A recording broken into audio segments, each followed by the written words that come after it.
అసలు ఇది వర్షాకాలమా, ఎండాకాలమా, చలికాలమా అసలు కాలాలే తెలియకుండా రన్ అవుతుంది ఈ ఇయర్ అయితే. ప్రజెంట్ వెదర్ అయితే వర్షాలు పడుతున్నాయి కదా, సో వేడి వేడిగా ఏదో తినాలనిపించింది.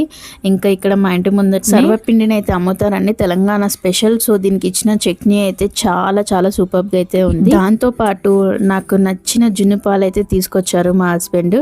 ఇంకా చాలా బాగా చేసి పెడుతుందిలే అని ఎక్స్పెక్ట్ చేశారు, కానీ ఇంకా నేను అలా అలా నెట్లో సర్చ్ చేసుకుంటూనైతే చేశాను.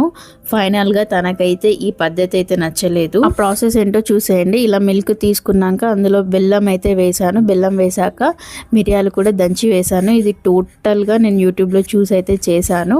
ఇది సెకండ్ టైం నేను ఇలా చేయడము. నాకైతే చాలా బాగా నచ్చింది. ఇంకా మా హస్బెండ్కి అయితే అస్సలు నచ్చలేదు, మా బాబుకి కూడా నచ్చలేదు. కాకపోతే ఇక్కడ నాకు నా బిడ్డకైతే నచ్చింది. తినాలన్న క్రేవింగ్స్ ఉంటే అది ఎలా ఉన్నా తినేస్తాను. వీడియో నచ్చినట్లయితే లైక్తో పాటు సబ్స్క్రైబ్ చేసుకోండి.